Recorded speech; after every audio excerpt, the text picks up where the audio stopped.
Adultery. In the Middle Ages, cheating on your spouse wasn't just a family scandal.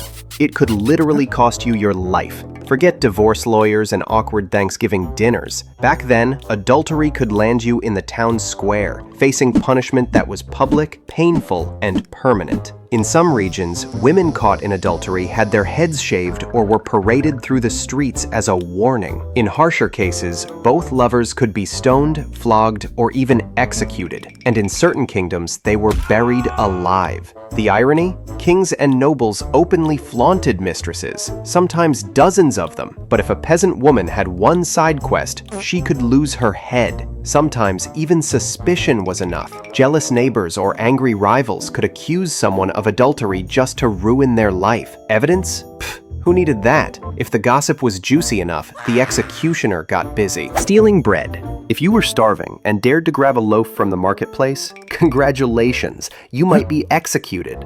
Because apparently, hunger wasn't tragic enough. It had to be illegal, too. Punishments ranged from being flogged to hanging, depending on how many times you offended.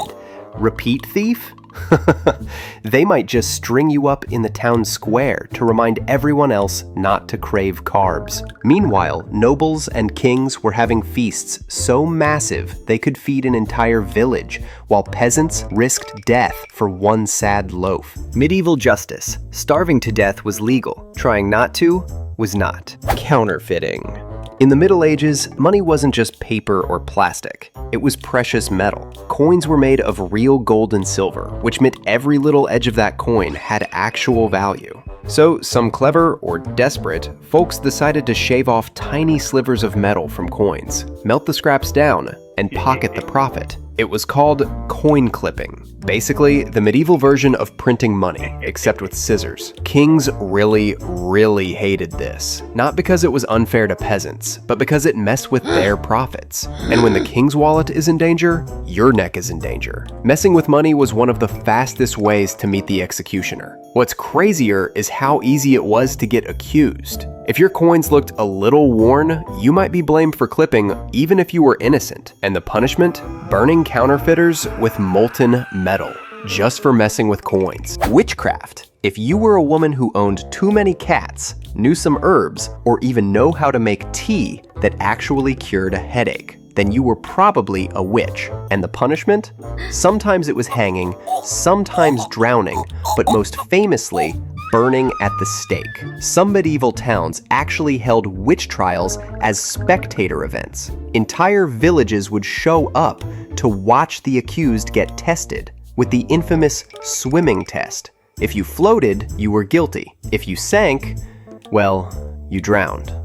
Logic was, if you die, you weren't a witch. If you survive, kill the witch. So yeah, medieval science was basically kill first, ask never. Treason.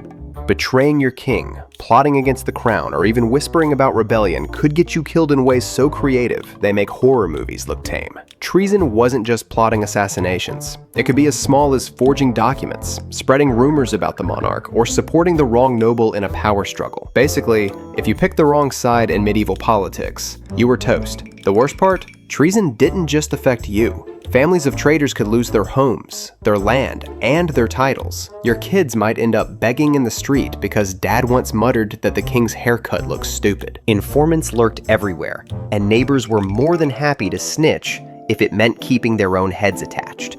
Blasphemy. This was the crime of mouthing off about the big man upstairs, say something bad about the church, question the priest, or sometimes just sneeze wrong during mass. You could be tried, flogged, or even executed. You could get smoked just for muttering a shady comment about Jesus or, like, rolling your eyes during a sermon. Punishments for blasphemy were brutal and public. Tongues could be cut out, lips branded with hot irons, or, in extreme cases, the offender could be burned alive. Imagine dropping an F-bomb back then. Dressing above your status.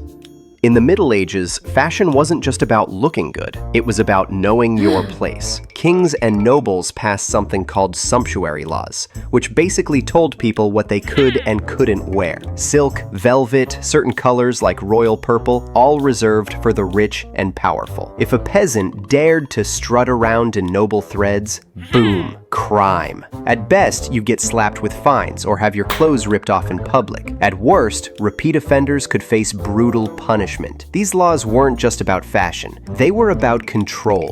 The nobility wanted to make sure nobody looked as important as they did. If you looked rich, people might start treating you like you had power, and that was a threat the crown couldn't stand. Today, you get judged for bad fashion. Back then, you got executed for good fashion. Poaching. In the Middle Ages, the king owned everything. Forests, rivers, and yes, even the deer. That means if you were a starving peasant and dared to hunt a rabbit or deer for food, well, you just committed a capital offense. And medieval law didn't mess around. Punishments for poaching were harsh. Offenders could be hanged, mutilated, or executed in front of the village as a warning. The forests were reserved for nobles, so peasants who hunted to feed their families were treated like criminals. Some towns would parade the accused through the streets before execution. Robin Hood? Yeah, if he were real, he would have been executed 5 times over, all for venison.